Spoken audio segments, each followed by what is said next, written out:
This is Senior Meteorologist Jonathan Urban from the Weather Channel. Each year, the National Hurricane Conference brings together professionals from meteorology, emergency management, local state government officials, the private sector, and the military to discuss how to better mitigate against the effects of hurricanes and ultimately save lives.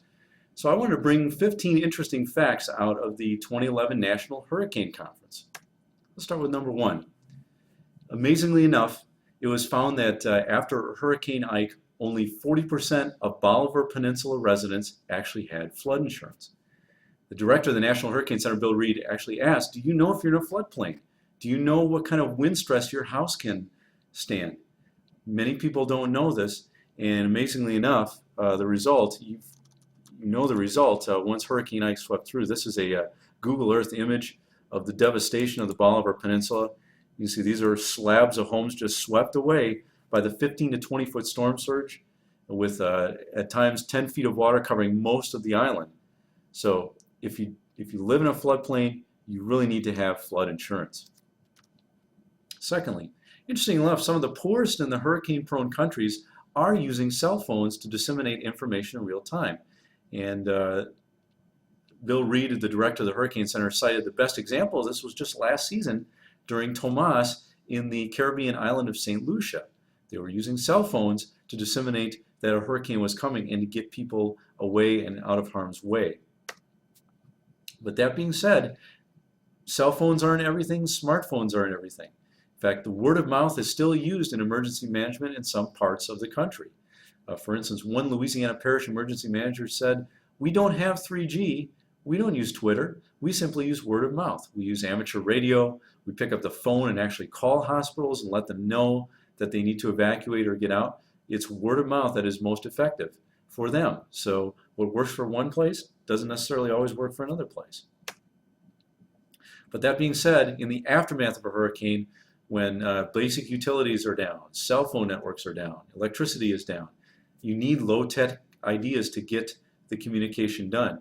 And our own Brian Norcross cited an example during the aftermath of Hurricane Andrew in 1992 in South Florida that they were using red balloons and paper flyers were actually dropped out of airplanes to communicate vital information to people affected in the aftermath of those areas. According to Bill Reed, the director of the Hurricane Center, Haiti continues to be the #1 concern for the 2011 hurricane season, simply because, as of right now, there is still an estimated 1.5 million Haitians still living in tents today. Again, they had a very close call last year with Tomas, but again, with them still living in tents and still recovering, that is still a very big concern for 2011. Then Craig Fugate, the FEMA director, gave his talk on preparedness, and he brought up a very good point. In this area where we're seeing rapid turnover in our government, both at the state, local, and federal level, there are many governors, state, and local officials that have still not yet been minted by one single hurricane. And so he stressed the importance of emergency preparedness exercises for these new government officials so that they'll be able to be prepared when the real thing happens. This was an interesting tidbit. Chris Fogarty from the Canadian Hurricane Center pointed out that the remnant low from the infamous 1900 Galveston hurricane was actually the deadliest, and I put in quotes, tropical event in Canadian history. And the reason behind that was because the wind field of this, what became an extratropical low, was similar to what happened with Ike in 2008 in parts of the Ohio Valley and central U.S. And so, that's something we don't think about. But here's a best track of the 1900 hurricane. Of course, it hit Galveston, thousands dead there. But then it got picked up by strong upper-level winds and slung through southern Canada. And so there was a wide swath of wind damage in southern Canada from the 1900 Galveston hurricane. Again, it's something that's not always at top of mind, but I thought that was an interesting tidbit. World tropical cyclone activity has actually been on a 3-decade decline. Well, how can this be? Remember, the key here is world tropical cyclone activity. Certainly, the Atlantic Basin tropical cyclone activity has been very active now since 1995. We've been in this very active period. But Dr. William Gray cited a study by Dr. Ryan Mao from Florida State University. And I'll just bring up his graph here. which shows a plot of tropical cyclone frequency. It was starting in the 1970s, and at the right edge of the screen is we're approaching 2010. And you can see the slope of the curve is generally on a slight downward slope. So what's true in the Atlantic Basin is not necessarily true worldwide.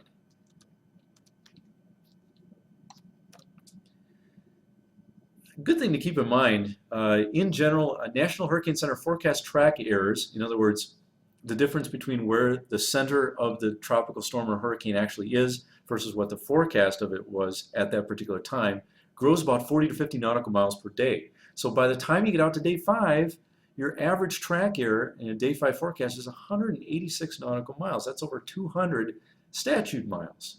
So keep in mind there is uncertainty with that. Don't look at the center of the cone. In fact, they've taken that out. We've certainly taken that out. We don't show the center line here on the Weather Channel's graphics because there's a great deal of uncertainty in the track, even just one day out. That being said, since 1990, the Hurricane Center's track error has decreased 60%, to the point where, according to Dr. Michael Brennan of the National Hurricane Center, current 5-day track forecasts are now as accurate as the 3-day forecasts were just 10 years ago. So that is remarkable improvement in the track error. Now the problem is intensity forecasts. Dr. Richard Pash from the National Hurricane Center gave a talk, and he said basically, bottom line, there has been little to no progress with intensity forecasts the past 15 to 20 years. And the main challenge with that is rapid intensification. And a great example of that was with Hurricane Charlie. Oh, I apologize. Let me get this back up for you. The problem with Hurricane Charlie is it underwent rapid intensification from a Category 2 to a Category 4 hurricane just in about a 6 to 12 hour period prior to landfall in Southwest Florida in 2004. And obviously that's very unnerving for any emergency manager or forecaster to see it undergo rapid intensification, and so that continues to be a challenge today. In fact, generally speaking, intensity forecasts just 24 to 48 hours out are in error on average by 1 category on the Saffir-Simpson Hurricane Wind Scale, according to Dr. Brennan. Now you think about that. That's on average 1 to 2 days out. The forecast may have been a Category 2, instead it's a Category 3. Depending on where you are in the category range, that could be a huge difference, certainly in wind impact and also surge impact. But that's just something to keep in mind when you look at a intensity forecast. Keep in mind that could be 1 category off in the 24 to 48 hour range. Then we turn to a hurricane history talk. Stan Blazek from Hurricane Consulting Incorporated gave an excellent talk about the vulnerability of the northern Gulf Coast, and he started off with a pretty stark statement. It is his belief that some communities may vanish along the northern Gulf Coast in the next 10 years due to hurricanes. And for that, he not only dug into historical examples such as Indianola, Texas, which was hit twice by some major hurricanes, both in 1875 and then in 1886, which subsequently resulted in Indianola being abandoned as a ghost town. But he looked at simple census data, which says, for instance, Cameron Parish, Louisiana, has lost 80% of its population since 2000. Now, this may not be all, of course, due to the barrage of hurricanes, Rita and Ike, for instance, but here's Cameron Parish. You can see the pullout there. We'll zoom in. There's Houston. There's Lake Charles, Louisiana. And of course, Cameron lies a very, very flat, marshy area, very, very low elevation, so it's very surge prone, so the surge will surge well inland, sometimes as far north as Calcasieu Lake or even up toward I-10, as we saw with Rita. And just the damage pictures alone just tell the story. This was a picture of the devastation in Cameron Parish from Hurricane Rita in 2005. Everything just wiped clean, nothing but slabs left.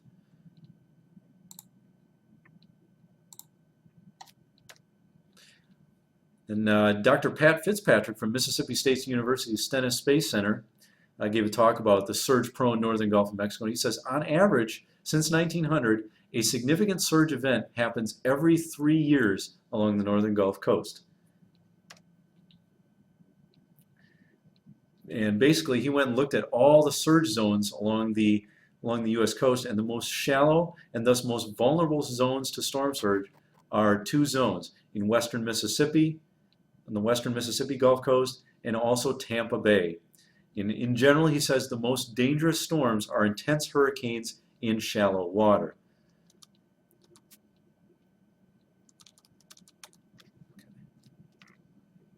And finally, I'd like to end with some poll results. During our Cover Live session during the hurricane conference, we put some simple poll results up, and I just wanted to get a feel for what our consumers thought as far as hurricane preparedness was concerned. First one, do you find the hurricane seasonal outlooks, for instance, such as from Colorado State University or Weather Systems International, WSI, do you find those useful? And just over 3/4 of you said, yes, you do find that useful. Now, there is some debate on how skillful the landfall forecast is, because it's hard to tell. It depends on exactly what the steering currents are at the time a tropical cyclone is threatening a certain area. What those steering currents are will dictate where that goes, and that's hard to tell, before the season begins. But clearly, a majority of you think those are useful in some sense. Second one, if you live near the coast and a voluntary evacuation is ordered, would you evacuate? I like to see this. 85% say yes, 15% say no. So the message apparently is getting across even in just a voluntary evacuation. Do you consider yourself prepared for a hurricane? Unfortunately, 2/3 of us say we are not. And that has been an active area of discussion the last few years. The U.S. has been pretty lucky, with one big exception being Hurricane Ike. The U.S. has been fairly fortunate since the 2005 season. Now there's a question, is there complacency coming in place? So we're putting a big emphasis on preparedness. You prepare every season, no matter what the seasonal forecast is, no matter how long it's been since there's been a major hurricane. The last question, have you ridden out a hurricane in your home? Just under half says yes, they have done it. 15% of you said they regret doing it. 31% say it was no big deal, and 54% say no. I wish I would have added another caveat in here. No, I've never ridden out a hurricane. Never experienced a hurricane. So there's my hope in this poll is that means 69% say they will not do it. They either won't do it or they will not do it again. But clearly, when there's an evacuation order, when there's a major hurricane headed for you, you need to seriously consider evacuating away from the coast. The storm surge is the deadliest part of a hurricane. As much as we talk about wind damage, it is the storm surge that is the most deadly. And as you saw in our picture before, oops, sorry about that, wrong picture. That is what can result from a major hurricane and a huge storm surge in a surge-prone area, such as we saw with Rita in 2005.